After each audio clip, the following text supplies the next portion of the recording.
మత్తయి సువార్త మొదటి అధ్యాయం 1 నుంచి కొన్ని వచనాలు నేను చదువుచుంటుండగా గమనించవలసిందిగా మనం చేస్తున్నాం. మత్తయి సువార్త 1వ అధ్యాయం 1 నుంచి కొన్ని వచనాలు మనం చదువుకుందాం. అబ్రహాము కుమారుడగు దావీదు కుమారుడైన యేసుక్రీస్తు వంశావళి. అబ్రహాము ఇస్సాకును కనెను, ఇస్సాకు యాకోబును కనెను, యాకోబు యూదాను అతని అన్నదమ్ములను కనెను, యూదా తామారునందు పెరెసును జెరహును కనెను, పెరెసు ఎస్రోమును కనెను, ఎస్రోము ఆరామును కనెను, ఆరాము అమ్మినాదాబును కనెను, అమ్మినాదాబు నయస్సోనును కనెను, నయస్సోను సెల్మానును కనెను, సెల్మాను రాహాబునందు బోయజును కనెను, బోయజు రూతునందు ఓబేదును కనెను, ఓబేదు యెస్సయిని కనెను, యెస్సయి రాజైన దావీదును కనెను. ఊరియా భార్యగా నిండిన ఆమె యందు దావీదు సొలొమోనును కనెను, సొలొమోను రెహబామును కనెను, రెహబాము అబియాను కనెను, అబియా ఆసాను కనెను, ఆసా యెహోషాపాతును కనెను, యెహోషాపాతు యెహోరామును కనెను, యెహోరాము ఉజ్జియాను కనెను, ఉజ్జియా యోతామును కనెను, యోతాము ఆహాజును కనెను, ఆహాజు హిజ్కియాను కనెను, హిజ్కియా మనస్సేను కనెను, మనస్సే ఆమోనును కనెను, ఆమోను యోసియాను కనెను. యూదులు బబులోనునకు కొనిపోబడిన కాలంలో యోసియా యెకొన్యాను అతని సోదరులను కనెను. బబులోనుకు కొనిపోబడిన తర్వాత యెకొన్యా సయల్తీయేలును కనెను, సయల్తీయేలు జెరుబ్బాబెలును కనెను, జెరుబ్బాబెలు అబీహూదును కనెను, అబీహూదు ఎల్యాకీమును కనెను, ఎల్యాకీము అజోరును కనెను, అజోరు సాదోకును కనెను, సాదోకు ఆకీమును కనెను, ఆకీము ఎలీహూదును కనెను, ఎలీహూదు ఎలియాజరును కనెను, ఎలియాజరు మత్తానును కనెను, మత్తాను యాకోబును కనెను, యాకోబు మరియా భర్త అయిన యేసోపును కనెను. ఆమె యందు క్రీస్తు అనబడిన యేసు పుట్టెను. ఇట్లు అబ్రహాం మొదలుకొని దావీదు వరకు తరములన్నీ 14 తరములు. దావీదు మొదలుకొని యూదులు బబులోనుకు కొనిపోబడిన కాలం వరకు 14 తరములు. బబులోనుకు కొనిపోబడినది మొదలుకొని క్రీస్తు వరకు 14 తరములు. ఇక్కడ ప్రభువైన యేసుక్రీస్తు వారి యొక్క వంశావళి, ఈ వంశావళిలో ఉన్నటువంటి వ్యక్తులను బట్టి మనం కొన్ని సంగతులు గత దినాల్లో ధ్యానం చేసుకుంటూ వచ్చాం. వారి యొక్క జీవితాల్లో ఉన్నటువంటి ప్రత్యేకతలను బట్టి వారు ఈ యొక్క యేసుక్రీస్తు ప్రభుల వారి యొక్క వంశావళి లిస్టులో వ్రాయించబడినటువంటి ఎందుకు రాయించబడ్డారో వారిని బట్టి మనం ఆలోచన చేస్తూ వస్తున్నాం. మరి ఇక్కడ ఈ దినం కూడా ఒక వ్యక్తి, ఎవరు ఆ వ్యక్తి? ఈరోజు ఎవరిని ధ్యానించమ్మా? చెప్పండి అయ్యా. మనకు నిన్న తిన్న అన్నమే ఈరోజు గుర్తుండదు కదా, మంచిది. పెరేస్ అంటున్నారు, మంచిది. సరే, అబ్రహాము ఇస్సాకును కనెను, ఇస్సాకు యాకోబును కనెను, యాకోబు యూదాను అతని అన్నదమ్ములను కనెను, యూదా తామారునందు పెరెసును జెరహును కనెను. ఇక్కడ తామారుకు యూదా ద్వారా జన్మించినటువంటి పెరెసు, జెరహు కూడా జన్మించాడు. కానీ జెరహు యొక్క వంశావళి తరువాత కనిపించదు. పెరెసు తర్వాత ఎస్రోము కనెను అనే మాట మనం చూస్తాం. అంటే పెరెసు ద్వారా ఎస్రోము అంటే క్రీస్తు వంశావళి వచ్చిన విధానాన్ని అక్కడ మనం చదువుకున్నాం ఇంతవరకు.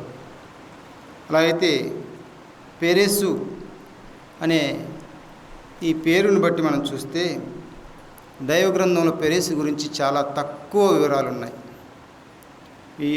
ఈ వివరాల నుంచే మనం కొన్ని పాఠాలు నేర్చుకోవాలని నేను ప్రార్థించి ఆశించిన రీతిగా దేవుడు నాకు అందించిన మేరలో మనమందరం ఈ సాయంకాల పూట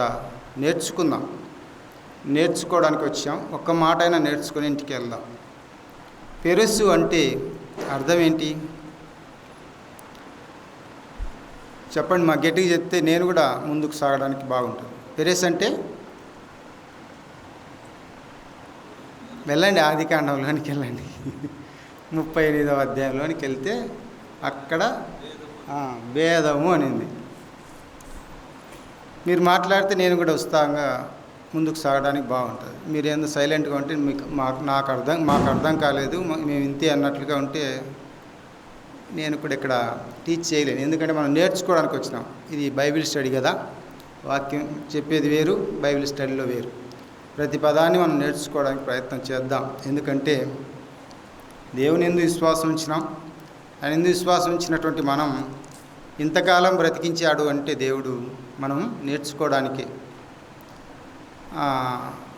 సిలువలో దొంగ యేసు ప్రభువుల వారిని సిలువ వేసినప్పుడు దొంగను కూడా సిలువ వేశారు. ఆయన నేర్చుకోవడానికి సమయం ఉందా? లేదు. నేడు నీవు నాతో కూడా పరదేశులు ఉండు అని చెప్పి ఆ దొంగను వెంట పెట్టుకొని వెళ్ళిపోయాడు. మనల్ని వెంట పెట్టుకొని ఇంకా వెళ్ళిపోలేదు. కనుక మనం ఈ సమయంలో నేర్చుకోవాలి. నాకు దేవుడు పరిశుద్ధాత్మ ద్వారా ఏదైతే అందించాడో అదే మనం నేర్చుకుందాం. ఎందుకంటే ఒక్కొక్కరి వ్యక్తుల ద్వారా దేవుడు ఒక్కొక్క సంగతులను దేవుడు అందిస్తాడు. ఎవరిలో ఏ మర్మం అంటే దేవుని ద్వారా, పరిశుద్ధాత్మ ద్వారా మనం అందుకుంటేనే తప్ప అవి మనం మాట్లాడలేం. కనుక ఈ విషయాలు మనం గమనించి దేవుని యొక్క మాటలు నేర్చుకోవడానికి మనం ప్రయత్నిద్దాం. పెరేసు అంటే భేదం. ఎవరు పెట్టారు పేరు అంటే చూద్దాం. ఆదికాండం ఎవరు పెట్టారు? 38వ అధ్యాయం. పెరేసుని గురించి ఆలోచన చేయాలంటే అక్కడికి వెళ్దాం. 38వ అధ్యాయం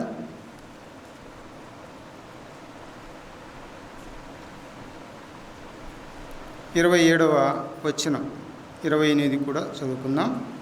ఆమె ప్రసవ కాలమందు కవలవారు ఆమె గర్భమందుండిరి. ఆమె ప్రసవించుచున్నప్పుడు ఒకడు తన చెయ్యి బయటికి చాచెను గనుక మంత్రశాని ఎర్రనూలు తీసి వాని చేతికి కట్టి ఇతడు మొదట బయటికి వచ్చెనని చెప్పాను. అతడు తన చెయ్యి వెనుకకు తీసినప్పుడు అతని సహోదరుడు బయటికి వచ్చాను. అప్పుడు ఆమె నీవేళ భేదించుకొని వచ్చితివని అని అందుచేత అతనికి పెరేసు అను పేరు పెట్టబడింది. తరువాత తన చేతిని తొగరుగల అతని సహోదరుడు బయటికి వచ్చాను. అతనికి జెరహు అను పేరు పెట్టబడింది. ఇక్కడ మనం చూస్తే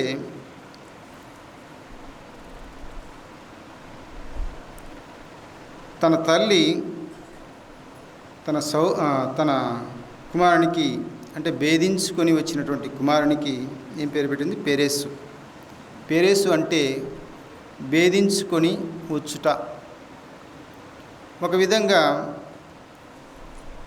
పెరేసుని గురించి అనేక సత్యాలు మనకు కనబడవు దైవ గ్రంథంలో, కానీ కొన్ని మాటలు మాత్రమే కనబడతాయి. వాటిని మనం ఆలోచన చేద్దాం. నెహెమ్యా గ్రంథంలో పెరేసుని గురించి ఒక మాట ఉంది. అంతకుముందు ఋతు గ్రంథంలో ఒక మాట చూద్దాం.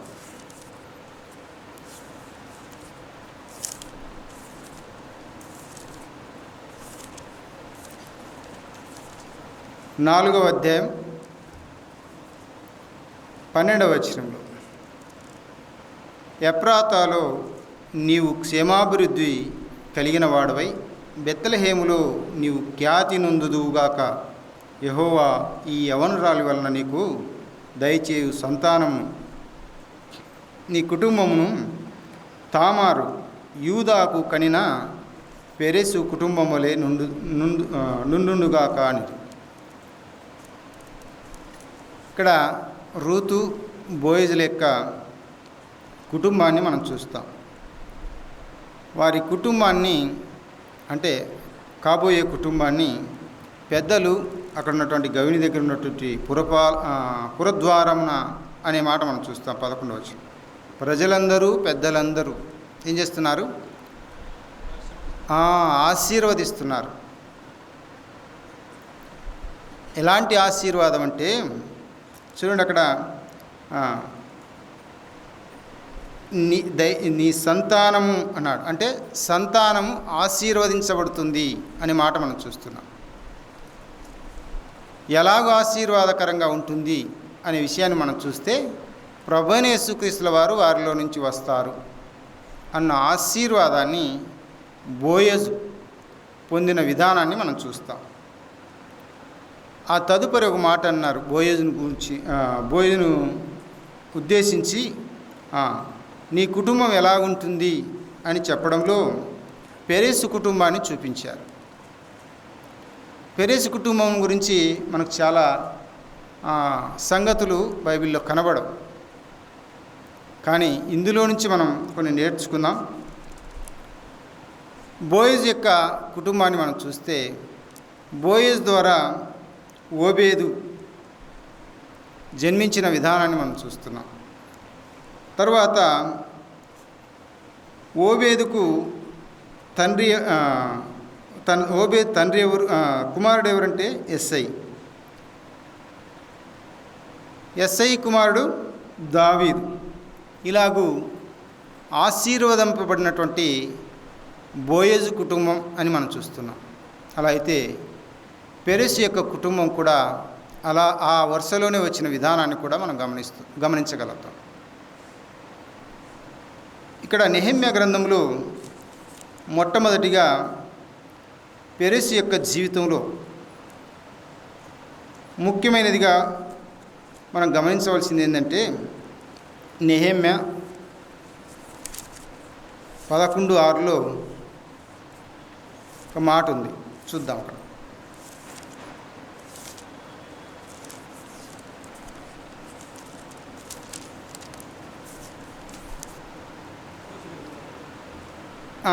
యెరూషలేములో నివాసము చేసిన పెరెసు వంశస్థులందరూ బలవంతులైన 460 అన్నాడు. యెరూషలేములో ఇక పెరెసు వంశస్థులందరూ ఆ దినాల్లో బలము కలిగిన వారై ఉన్నారు అనే మాట మనం చూస్తున్నాం. అంతేకాకుండా వారు 460 సంఖ్యతో నిమిత్తం ఒకవేళ అక్షరార్థంగా మనకు కనబడుతున్నా ఆత్మీయమైనటువంటి కోణములు పెరెసు యొక్క కుటుంబం వల్లే బోయజ్ యొక్క కుటుంబం ఆశీర్వదింపబడుతుంది లేక దీవింపబడుతుంది అన్న ఆ మాటను మనం ఆలోచన చేస్తే ఇక్కడ ఒక మాట మనం తీసుకోవాలి. మొట్టమొదటి పాయింట్, పెరెసు యొక్క జీవితంలో ఏంటి? బలవంతుడు. ఎవరు? పెరెసు. ఆయన బలవంతుడై ఉంటేనే వారి వంశం కూడా బలవంతులుగా ముందుకు సాగిన విధానాన్ని మనం చూస్తున్నాం. తన తల్లి గర్భములో నుంచి ఎలాగ వచ్చాడో మనకు తెలుసు. భేదించుకొని, భేదము అని పేరు పెట్టారు. భేదం అంటే రకరకాలుగా పర్యాయ పదాలు మనం చెప్పుకోవచ్చు. భేదం అంటే ఏమో డిఫరెంటా, వ్యత్యాసం, తేడా. ఇద్దరు వ్యక్తులు ఉన్నాం. ఇద్దరు వ్యక్తుల్లో ఇద్దరి మనసులు లేక వారి స్వభావాలు ఒకే విధంగా ఉండడానికి వీల్లేదు, ఉండవు. అలా అయితే భేదము అని పేరు పెట్టడానికి గల కారణం ఏంటంటే పెరెసు యొక్క ఆ హృదయం ఎలాగుందంటే బలం కలిగి ముందుకు సాగాలి అన్నట్లుగా కలిగినట్లుగా మనం చూస్తాం. మొదటగా జరహు రావాలి వాస్తవానికి కదా. అలా తల్లి ఏం చేసింది? తొందరగా వచ్చాడని దారం కట్టింది, ఎర్రటి దారం. తర్వాత జరహు తన చేయి వెనక్కు లాక్కున్నాడు. మార్గం సరళం చేయబడింది అన్నట్లుగా ఎవరు వచ్చారు? పెరెసు బయటకు వచ్చేసాడు. ఒక విధంగా జరహుకి బలం ఉండింటే జరహు ముందే వచ్చేవాడేమో. ఇప్పుడు పెరెస్సు బయటకు వచ్చాడు, ఒక విధంగా బలము కలిగినటువంటి యోధుడు అనుకుందామా, లేకపోతే దేవుని కొరకైనటువంటి తన ఏర్పాటు అనుకుందామా, ఏదైనా అనుకోవచ్చు. కానీ పెరెస్ ఎవరు? బలము కలిగిన వాడు. అక్షరార్థంగానే మనం ఆలోచించేద్దాం. పెరెస్ ఎవరు? బలము కలిగిన వాడు. బలము కలిగిన వాడై మొదటగా బయటికి వచ్చినటువంటి విధానాన్ని మనం అక్కడ గమనిస్తాం.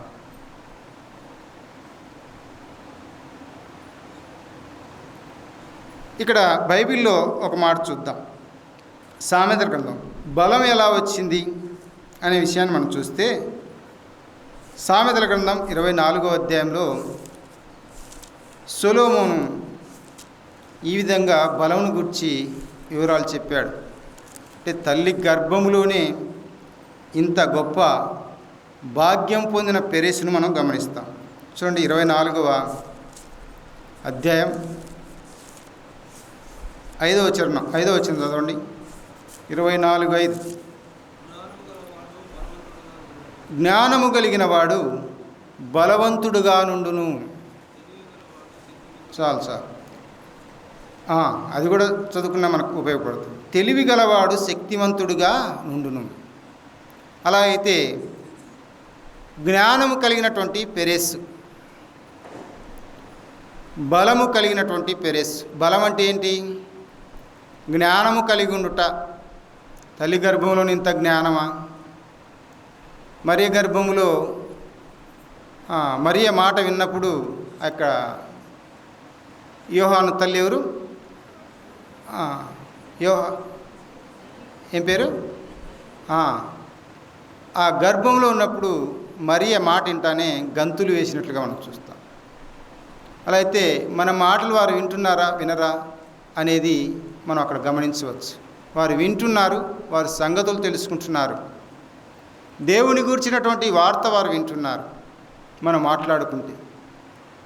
అలా అయితే పెరెస్సు తల్లి గర్భములో నుంచి సంగతులు నేర్చుకుని జ్ఞానం కలిగిన వాడై ఎలాగొచ్చాడు? బలవంతుడుగా బయటికి వచ్చిన వాడుగా మనం చూస్తున్నాం. వారి యొక్క వంశము బలపరచబడినట్లుగా కూడా మనం చూసాం. నెహెమ్యా గ్రంథంలో 6వ అధ్యాయం 11వ అధ్యాయం 6వ వచనం. సరే, ఏది ఏమైనా జ్ఞానము కలిగినటువంటి పెరెస్సు. జ్ఞానం ఎలా వచ్చింది అంటే బలము ద్వారా కాదు. బలవంతుడు ఎలా ఉంటాడంట? జ్ఞానము కలిగి ఉంటాడు. అలా అయితే జ్ఞానం అంటే ఏమిటి అనే విషయాన్ని మనం చూద్దాం. దేవుడు మనల్ని ఎలా ఏర్పాటు చేసుకున్నాడు? ఎఫెసీయులకు రాసిన పత్రికలో 1వ అధ్యాయం 6వ వచనంలో మనం చూస్తాం. ఎలాగ ఏర్పాటు చేసుకున్నాడు? జగత్తుకు పునాది వేయబడకునిపై క్రీస్తు యేసులో మనల్ని ఏర్పాటు చేసుకున్నాడు. అలా అయితే పెరెస్సును తన తల్లి గర్భంలో ఉన్నప్పుడే దేవుని యొక్క ఏర్పాటు జరిగిపోయింది అన్న విషయాన్ని మనం చూస్తున్నాం. అందుకే దేవుడు తనకు బలాన్ని అనుగ్రహించిన వాడుగా మనం చూస్తున్నాం. ఈ బలం అంటే జ్ఞానం అని మనం చూస్తున్నాం. జ్ఞానం కలిగిన వాడు బలవంతుడు. ఇదే సామెతల గ్రంథంలో 9వ అధ్యాయం ఏముంది అక్కడ? జ్ఞానం అంటే అర్థమైంది. 9వ అధ్యాయం 10వ వచనం, యెహోవా యందు భయభక్తులు కలిగి ఉండటయే జ్ఞానమునకు మూలము అన్నాడు. అలా అయితే తల్లి గర్భములోనే పెరెస్ ఏం నేర్చుకున్నాడు? దేవుని యందు భయభక్తులు నిలపడానికి నిశ్చయించుకున్న విధానాన్ని మనం చూస్తున్నాం. బలము కలిగి తల్లి గర్భములో నుంచి ప్రసవించిన విధానాన్ని మనం గమనిస్తే అది ఆశ్చర్య రీతిగా మనం చూస్తాం. ఎందుకంటే జరహు మొదటగా రావాలి, తన చెయ్యిని ముందుగా తల్లి గర్భం నుంచి రావడానికి ప్రయత్నించాడు, కానీ రాలేకపోయాడు. దానికి గల కారణం ఏంటంటే, దానికి గల బలహీనత ఏంటంటే ఆయన బలహీనంగా ఉండిపోవడమే. కానీ పెరెస్సు బలవంతుడై బయటికి వచ్చును అనే మాట మనం గమనించగలుగుతున్నాం. అలా అయితే ఇక్కడ 9:10లో మనం చూస్తే దేవుని యందు భయభక్తులు కలిగినట జ్ఞానమునకు మూలమన్నాడు. అలాగే 8:13లో జ్ఞానం ఏంటంట? యెహోవా యందు భయభక్తులు కలిగినట చెడుతనాన్ని అసహించుకున్నట. తల్లి గర్భంలోని దేవుని యొక్క మాటలు విని చెడుతనాన్ని అసహించుకున్న జీవితాన్ని కలిగి తల్లి గర్భంలో నుంచి బయటకు వచ్చినటువంటి పెరెస్సును మనం చూస్తాం. అర్థమవుతుందండి? ఒక మనిషి యొక్క జీవితం దేవునిలో స్థిరపరచబడాలి అంటే అది దేవుని యొక్క ఉన్నత ఉద్దేశాన్ని బట్టి మనం స్థిరపరచబడతాం. అది ఆయన ప్రణాళికను బట్టి మనం స్థిరపరచబడతాం. ఎందుకు ఏశావును ద్వేషించాడు, యాకోబును ప్రేమించాడు అనే మాట మనం చూస్తే, అవును, వారి మనస్సును దేవుడు ఎరిగినవాడు. కయ్యను హేబేలు యొక్క బళ్ళు, ఇద్దరు బళ్ళు అర్పణలు అర్పించారు. కయ్యను యొక్క బలి దేవునికి ఇష్టమైనది కాదు. కారణం, అతని క్రియలు దేవుని దృష్టికి మంచివి కాదు. హేబేలు యొక్క క్రియ దేవునికి ఇష్టమైనదిగా మనం చూస్తున్నాం. వీటన్నిటిని మనం ఆలోచన చేస్తే దేవుడు ఎవరిని ఏర్పాటు చేసుకోవాలో వారిని ఏర్పాటు చేసుకుంటాడు. జరహును ఎందుకు ఏర్పాటు చేసుకోలే? యూదా అన్నదమ్ములు ఎంతోమంది ఉన్నారు, యూదాను మాత్రమే ఎందుకు ఏర్పాటు చేసుకున్నాడు? యూదా అన్నదమ్ములు ఎందుకు ఏర్పాటు చేసుకోలేదు? యాకోబును మాత్రమే ఎందుకు ఏర్పాటు చేసుకున్నాడు? ఏశావును ఎందుకు ఏర్పాటు చేసుకున్నాడు? అది ఆయన చిత్తం, ఆయన ఏర్పాటు. అది ఒకటైతే మానవుని యొక్క క్రియలను బట్టి, వారి మనసును బట్టి దేవుడు ఏం చేశాడు? దేవుని యొక్క మనుషుని యొక్క ఆలోచనలు వారి వశములో ఉంచెను అనే మాట మనం సామెతల గ్రంథంలో 16వ అధ్యాయంలో 1వ వచనంలో మనం చూస్తాం. ఈ సంగతులన్నింటిని బట్టి మనం ఆలోచన చేస్తే దేవుని యొక్క ఏర్పాటు లేక దేవుని యొక్క ప్రణాళిక పెరెస్ యొక్క జీవితంలో సుస్పష్టంగా కనిపిస్తున్నట్టుగా మనం చూస్తాం. అతడు బలవంతుడై బయటకు వచ్చిన ఏల నీవు భేదించుకొని బయటికి వచ్చితివి అని భేదము అని పేరు పెట్టాడు. ఏంటి భేదం? ఏంటి తేడా?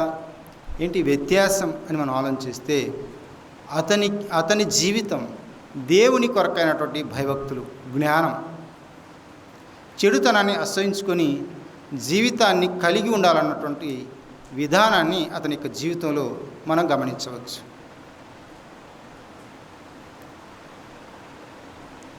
ఆ తర్వాత అతడు ఇంకొకటి, అతడి అన్న అనుకుందాం, ఎందుకంటే మొదటగా చేయి పెట్టాడు కదా, పెరెస్ యొక్క అన్న జరహు. కానీ ఇప్పుడు పెరెసే బయటికి వచ్చాడు. ఇప్పుడు పెరెసు జరహుకు అన్న అయిపోయాడు. అర్థమవుతుందండి? జరహుకు పెరెసు అన్న అయిపోయాడు. ఇప్పుడు మొదటగా అతని చెయ్యి వచ్చింది కదా, ఆ చెయ్యిని వెనక్కు లాక్కున్నాడు. ఇప్పుడు ఏమైపోయింది? పెరెసు బయటికి రావడానికి మార్గం ఏమైపోయింది? సరళమైపోయింది.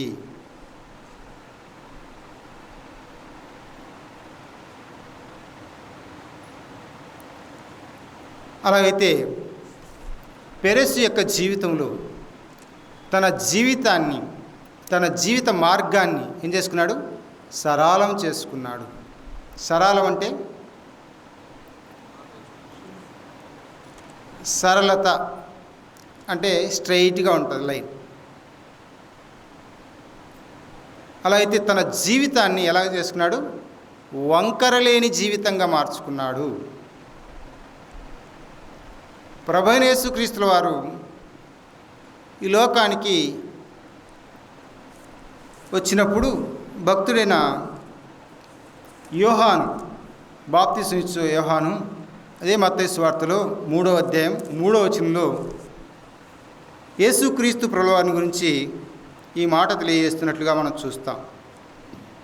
చూడండి 3:3, ప్రభు మార్గము సిద్ధపరచుడి, ఆయన త్రోవలు సరళము చేయడని అరణ్యములో కేకవేయు నొకని శబ్దము అని ప్రవక్త అయిన యెషయా ద్వారా చెప్పబడిన వాడితడే అని ప్రభువైన యేసుక్రీస్తుల వారి గురించి చెప్తున్నటువంటి వ్యక్తిని చూపిస్తున్నారు. ఎవరు? యోహాన్. సరే, ఇక్కడ ప్రభు మార్గము సిద్ధపరచుడి, ఆయన త్రోవలు సరళము చేయడి.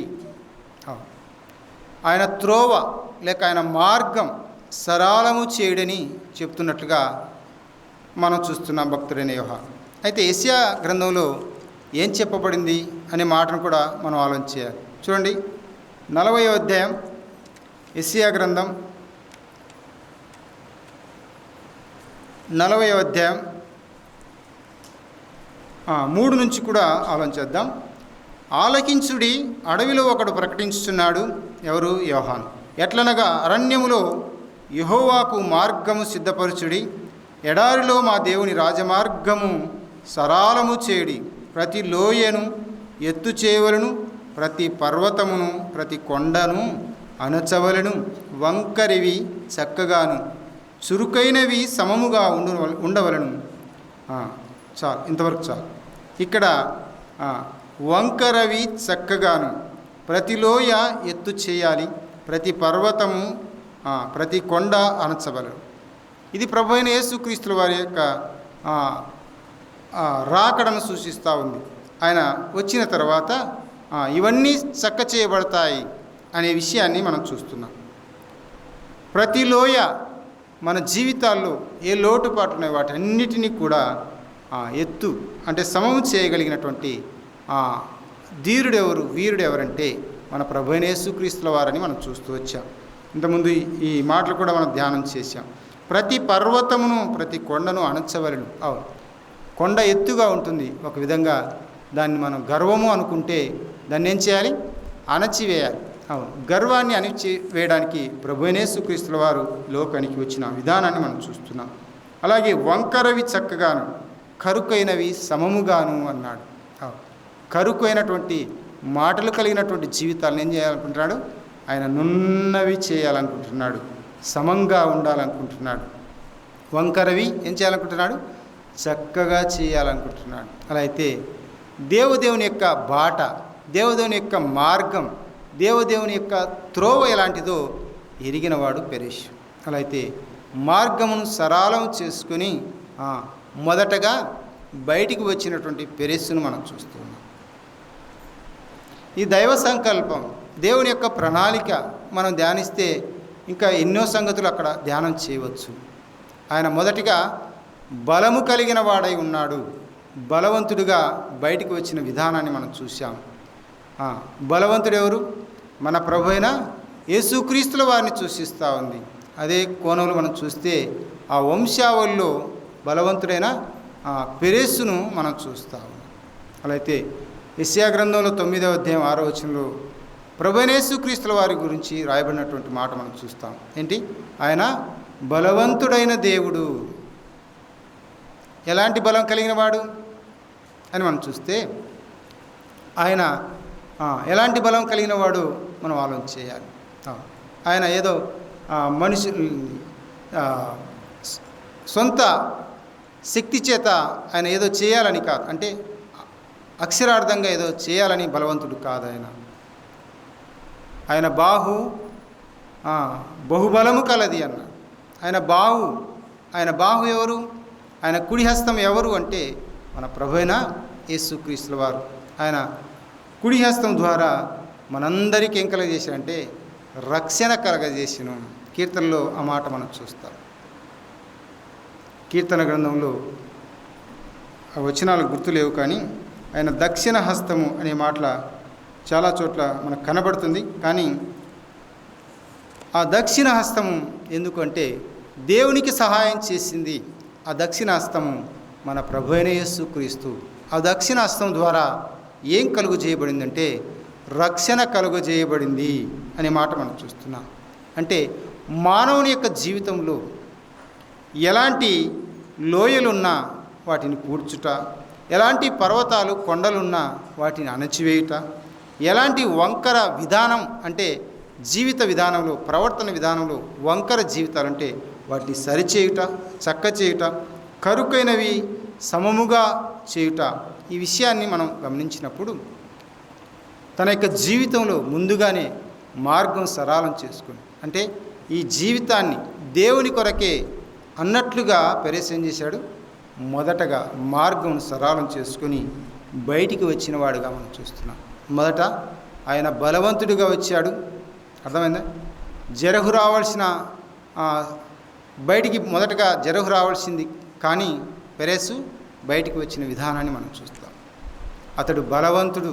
అయితే పెరెసు తాను బలవంతుడుగా ఉన్నాడు.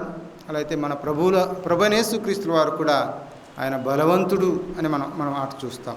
అంతేకాకుండా మార్గము సరళము చేసుకొని తల్లి గర్భములో నుంచి జన్మించిన విధానాన్ని కూడా మనం చూస్తాం. అలా అయితే ప్రభునేసు క్రీస్తుల వారి యొక్క మార్గాలను ఎరిగిన పెరెస్సును మనం చూస్తాం. రెండవది. తర్వాత మూడవది మనం ఆలోచన చేస్తే పెరెసు మొదటగా బయటకు వచ్చాడు కదా. ఏం దొక్కుతాయి ధర్మశాస్త్రం ప్రకారం అని మనం చూస్తే ఏం దక్కుతాయమ్మా? జ్యేష్ఠత్వం దక్కుతుంది, ఆశీర్వాదాలు దక్కుతాయి. అలా అయితే పెరెసు దేవుని చేత ఆశీర్వదింపబడినవాడు. ఎవరి చేత ఇక్కడ ఆశీర్వాదం మనం చూడం, కానీ దేవుని చేతనే ఆశీర్వదింపబడినవాడు. జ్యేష్ఠత్వం వలన ఇప్పుడు యాకోబు ఏశావు యొక్క జీవితం మనం చూస్తే వారిద్దరిలో ఎవరు జ్యేష్ఠుడు? ఏశావు. వాస్తవానికి ఏశావుకు రావాల్సిన ఆశీర్వాదాలు ఎవరు పొందాడు? యాకోబు పొందాడు. అదే పరిస్థితి ఇక్కడ మనకు కనబడుతుంది. కానీ పుట్టుక పెరెసు ముందు, కానీ తర్వాత జెరహును మనం చూస్తాం. కానీ వాస్తవానికి జెరహు ముందు రావాల్సింది. అదే పరిస్థితులు మనం గమనించవచ్చు. సరే, ఏది ఏమైనా దేవుని యొక్క ఉన్నత ఉద్దేశం, ఆయన ప్రణాళికలు పెరెసు యొక్క కుటుంబం ఎలాగో ఆశీర్వదింపబడాలి అని దేవుడు ఇష్టపడినట్లుగా మనం చూస్తున్నాం. రూతు గ్రంథంలో మనం చూసాం కదా. బోయేజు రూతుల యొక్క కుటుంబం ఎలా ఉండాలని పెద్దలు అక్కడ ఉన్నటువంటి ప్రజలందరూ ఆశీర్వదించారంటే పెరెసు కుటుంబం వలె ఉండాలి అనుకున్నాం. అలా అయితే పెరెసు కుటుంబం ఎంతో ఆశీర్వదింపబడిన కుటుంబం. ఇక నాలుగవది చెప్పుకొని మనం ముగించుకుందాం. దేవుని ప్రేమించిన కుటుంబం. 97వ కీర్తన 10వ వచనంలో మనం చూస్తే ఏం చేశాడు ఈ పెరెస్ అంటే, అక్కడ మనం ఆలోచన చేస్తే 97వ కీర్తన 10వ చరణాన్ని మనం చదువుకుంటే అక్కడ మనకు కొన్ని వివరాలు మనకు దొరుకుతాయి. యెహోవాను ప్రేమించు వారలారా చెడుతనమును అసహించుకొనుడి. ఇందులో పెరెస్సు ఎలాంటి పరిస్థితి కలిగి ఉన్నాడు? చెడుతనాన్ని అసహించుకున్నవాడు, మార్గమును సరళం చేసుకున్నవాడు. ఇందాక మనం సామెతల గ్రంథంలో చదువుకున్నాం. అలా అయితే ఇక్కడ పెరెసు యెహోవాను ప్రేమించినవాడు, దేవుని ప్రేమించినవాడు అని మనం చూస్తున్నాం. నాలుగవది, దేవుని పెరెసు ప్రేమించినవాడుగా మనం చూస్తున్నాం. చెడుతనాన్ని అసహించుకొని తన జీవితంలో తన వంశాన్ని నిలబెట్టుకున్నవాడుగా మనం చూస్తాం. ఇందాక మనం చూసాం కదా, నెహెమ్యా గ్రంథంలో 11వ అధ్యాయం 6వ వచనంలో అతని వంశస్థులందరూ ఎలా ఉన్నారు? బలవంతులయ్యుండిరి అనే మాట మనం చూస్తాం. అలా అయితే పెరెసు, బోయేజు, అలాగే రూతు, ఆ కుటుంబాన్ని, ఆ ప్రజలు, అక్కడ ఉన్నటువంటి పెద్దలు ఎలాగైతే ఆశీర్వదించారో మనం చూస్తున్నాం. అంటే వారి వంశం ఎలాగ అభివృద్ధి చెందిందో బోయేజు యొక్క వంశం మనం చూస్తాం.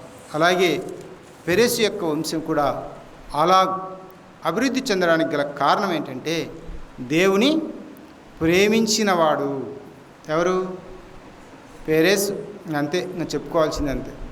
దేవుని ప్రేమించడం అంటే ఆయన ఆజ్ఞలను అనుసరించి నడుచుకోవడం, ఆయన మాట వినడం.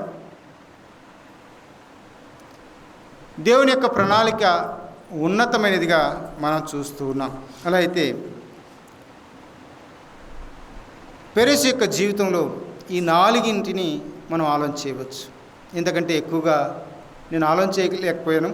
ఎందుకంటే ఆయా భక్తుల యొక్క జీవితాల్లో అనేక సంగతులు మనకు కనబడతాయి, కానీ వాటిని బట్టి మనం ఆలోచన చేయలేం. ఎందుకంటే తల్లి గర్భములు మొదటగా రావాల్సినటువంటి జెరహు, కానీ పెరెసు మొదటగా వచ్చాడు.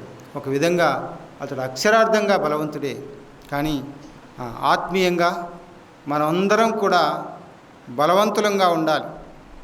పౌలు ఏమంటాడు? నేను బాహ్య శరీరం కృషించినా కూడా ఆంతరంగంలో ఆంతరంగ పురుషుడు ఎలా ఉన్నట బలము కలిగిన వాడుగా ఉన్నాడు అన్నాడు. క్రీస్తు యేసు వంశావళిలో చేర్చబడిన పెరెస్సు ఎలా ఉన్నాడు? బలవంతుడుగా ఉన్నాడు. రెండవది మార్గమును సరళము చేసుకున్నటువంటి పెరెస్సు. జీవితంలో తన ప్రవర్తనను సరళం చేసుకొని వంకరవి తన జీవితంలో ఏవైనా ఉంటే వాటిని చక్క చేసుకొని కరుకైన జీవితం, గర్వంతో కూడినటువంటి జీవితం, లోటు పాటలు కలిగినటువంటి జీవితం సరి చేసుకుంటూ సమం చేసుకుంటూ ప్రభువు కొరకు దేవుని కొరకు దేవుని యొక్క ఆజ్ఞలు ధర్మశాస్త్రాన్ని అనుసరించి నడుచుకున్నటువంటి పెరెస్సును మనం చూస్తాం. ఆ తర్వాత మూడవది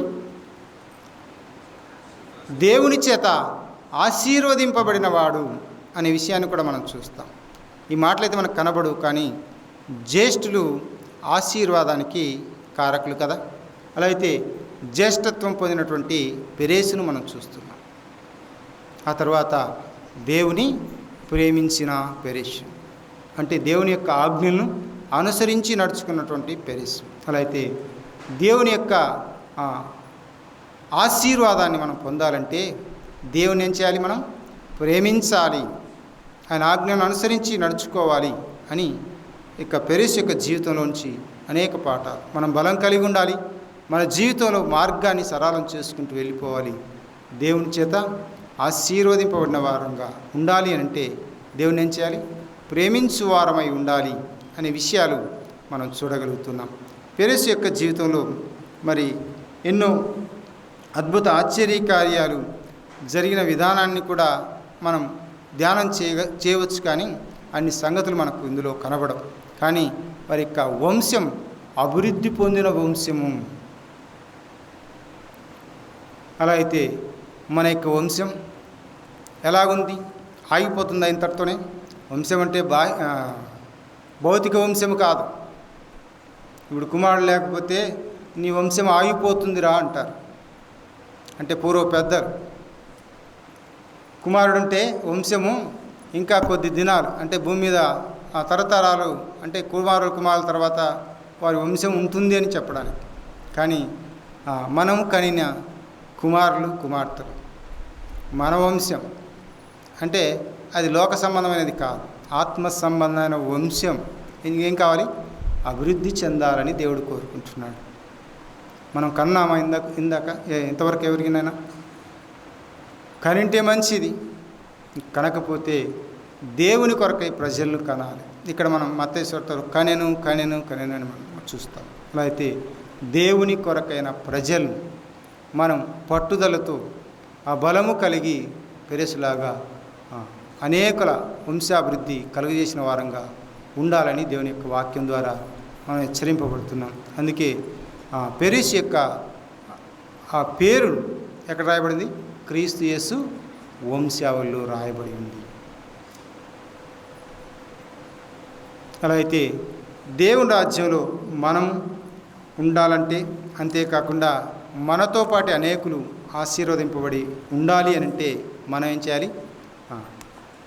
మన యొక్క జీవితాలను సరిచేసుకుంటూ దేవుని యొక్క వాక్యాన్ని అనుసరించి నడుచుకోగలిగే విధానాన్ని మనం కొనసాగించవలసిన వారమై ఉంటున్నాం. దేవుని యొక్క వాక్యం ద్వారా హెచ్చరింపబడుతున్నటువంటి మనం లోబడకపోతే నష్టపోయే ప్రమాదం ఉంది. లోబడి ప్రభువు కొరకై ఫలిద్దాం, అనేక ఆత్మలను ప్రభు సన్నిధానానికి తీసుకెళ్దాం. కనడం అంటే అంత సులువు కాదు కదా. ఒక వ్యక్తిని ప్రభు సన్నిధికి తీసుకురావాలంటే అంత సులువు కానే కాదు. కనుక ఒక వ్యక్తిని ఆత్మీయంగా రక్షించుకోవాలంటే ఎంతో ప్రయాసం దాని వెనకాల. ఈ ప్రయాస అంతటిని ఓర్చుకుంటేనే ఒక వ్యక్తి రక్షింపబడి పరలోక రాజ్యంలో నీతో పాటు బలా నమ్మకమైన మంచి దాసురా అని అనిపించుకుంటాం. లేకపోతే చెడ్డదాసుడా అనిపించుకునే ప్రమాదం కూడా లేకపోలేదు. కనుక మనం దేవుని కొరకైనటువంటి వంశాన్ని అభివృద్ధి చేసుకోవాలి. ఈ లోకంలో కుమారుడు లేకపోతే మన వంశం ఆగిపోతే ఎన్నాళ్ళు ఉంటారు ఈ భూమి మీద? 70 లేక 80 సంవత్సరాలు. దేవుని రాజ్యంలో శాశ్వతంగా మనం ఉండబోతున్నాం. ఈ భూమి ఆకాశములు నిలిచేవా? ఇవి మహావేంద్రంతో లయమైపోతాయన్నాడు. ఏదైనా కనిపించేది మనకు అది శాశ్వతమైనది కాదు. కనిపించనిది ఏదైతే ఉందో అది దేవుని యొక్క రాజ్యం, అది శాశ్వతమని దేవుని యొక్క వాక్యం ద్వారా హెచ్చరింపబడుతున్నాం. కనుక ఈ విషయాలు మనం గమనించి మన హృదయాల్లో దేవుని మాటలు భద్రం చేసుకొని వాటిని అనుసరించి నడుచుకునే వారంగా మనం ముందుగాక. దేవుడు తన మాటలు దీవించును.